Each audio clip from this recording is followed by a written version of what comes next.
What's up, YouTube? We're back with the rebuilt VR6. I've got it off the jack stands, axles all bolted up. So we got this thing together, got it in the car and started it and had a bad misfire on cylinder 1. I tested this injector, it tested good. So we tracked the wire all the way back to the ECU, figured it was the ECU. I picked up a 12 valve VR6 ECU for 120 bucks. Sent it out for 90 to have the immobilizer deleted, and for, I don't know, $210 we've got a 12 valve VR6 ECU, which is very rare. There isn't one for less than 450 bucks on eBay. Although I don't need it, I will have one laying around. As I started playing with this injector, the where the clip went on it was loose, so it was making connection and no connection, and just the vibration of the engine separated the connection. So we got actually 2 new injectors in here. We did this cylinder and this cylinder, and it starts and runs really well actually. So got the exhaust all hooked up, transmission just bled the clutch. Now I want to get the radiator on here so I can get some coolant in this thing so I can actually run it and let some oil circulate. Right now, when you start it, it kind of sounds like a diesel just because you can hear the cam pushing on the valves and all that. It just needs more oil. I know the cups are hydraulic. It needs to run for a few minutes just to get oil through the whole motor. I've checked oil pressure and it's beautiful. It fluctuates with throttle, sits at about 25 psi on idle. Yeah, let's dig into this thing, see what we can get done. How cool this thing looks. First things first, we're deleting this hot mess. All I've done is get it dirty.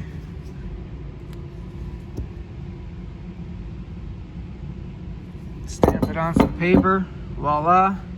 I've cut that out. I'm gonna make my own block off plate. I'm not paying $30 for a piece of metal with 2 holes in it. So I need to find some metal in my bin and we'll get going. This is why I always keep every bit of scrap metal. This thing's gonna work perfect. Exhaust pipes, you never know when you're gonna need a fitting. Lots of exhaust pipes. Everything I cut off, that I took off the Audi I scrapped.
Have it.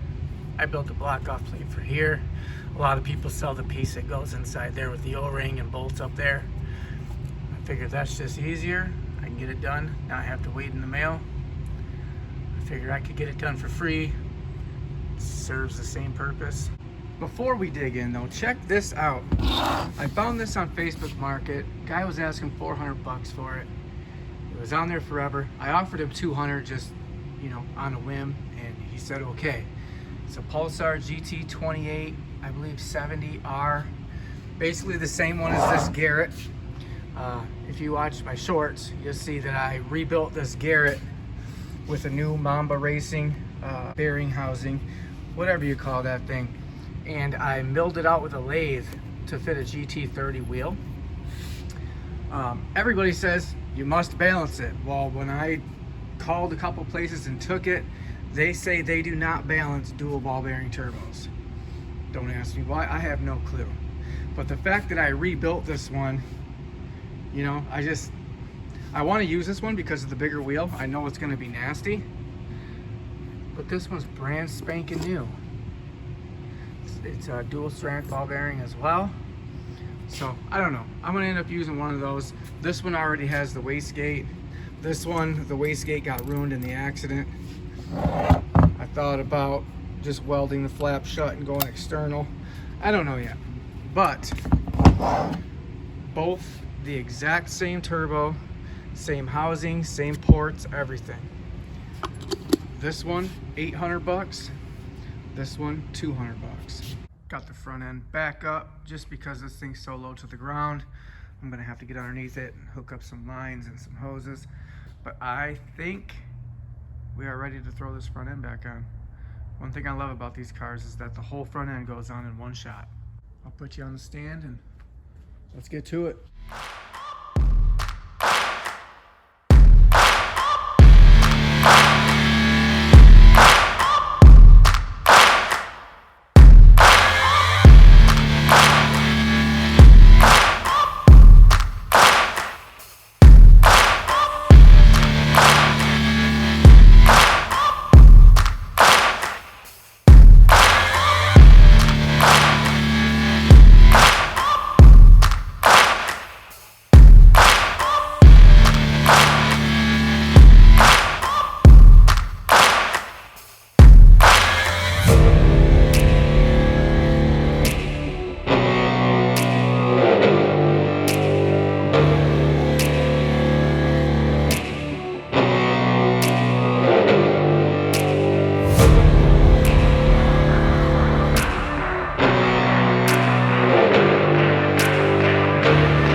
Getting a little closer, and I found a couple things I don't like.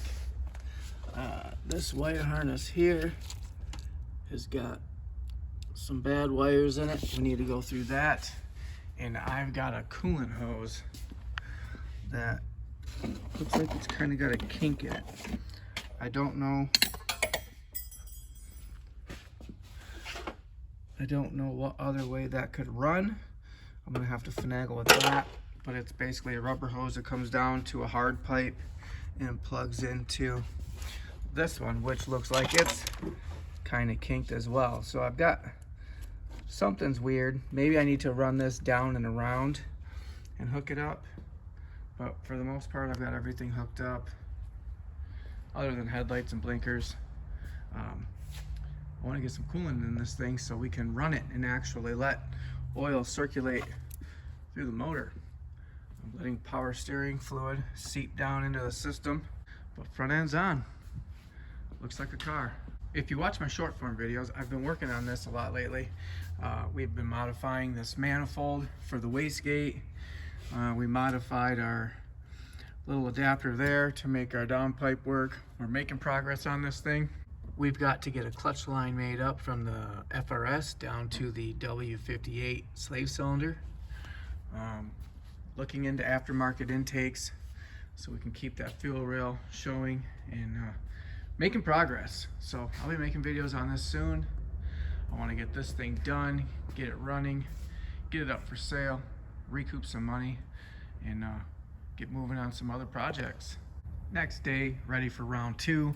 I peeled it back open because I had to find the wires that go to the lights. They were buried down in there, and I don't particularly like this coolant line that runs across here. It's got 2 tabs on it. I can't see anywhere that it would bolt up. I'm not sure it's in the right spot, and I know it's going to rub on this alternator.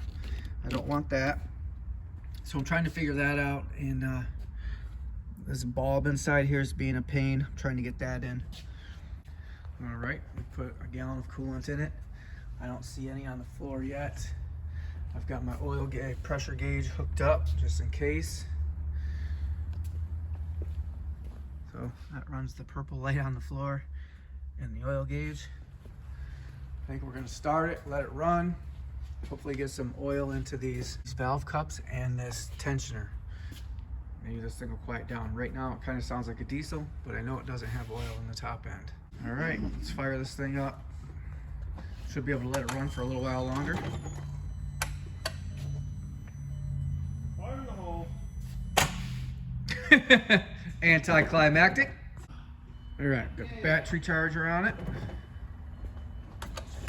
I hope it doesn't leak power steering fluid. Fire in the hole. All right, we'll flip her to start. 12 volt start.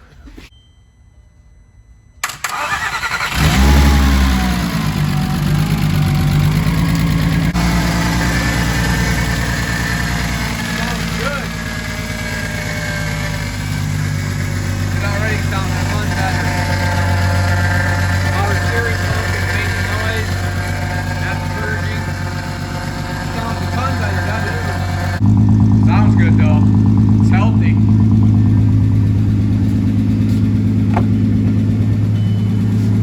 We got oil pressure.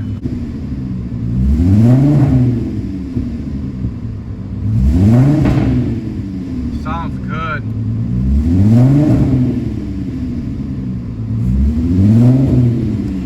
I can still hear the power steering pump.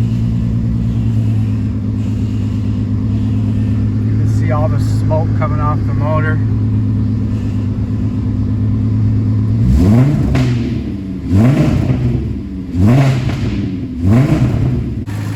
Coolant's holding?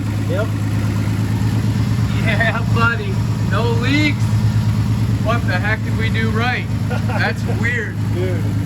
It never goes like that. Yes, sir. Alright. Cool beans, man.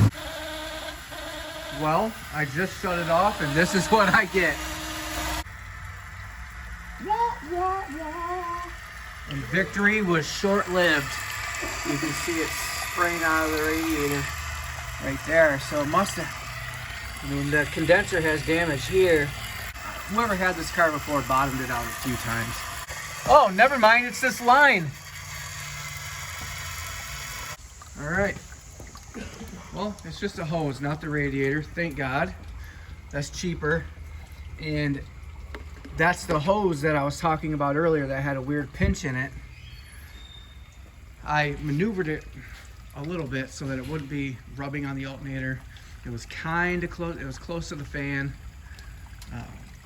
Now I guess I have to change it, so I will reroute that. I think I'm going to go with my own routing. All I really need is a metal pipe. I can bring it up in through the top here. I don't know. But, I mean, for just having the crank out of this thing, new rods, pistons, all new bearings, I am happy. I'm very happy. That is so awesome. All right, looks like within the next couple videos, we will be pulling this front end off and replacing that. Well, there you have it. Well, there you have it. I suck at rebuilding motors. In the next video, we will be making our own coolant pipe. Thanks for watching. If you want to see the rest of these cars run, you might as well come back. Peace.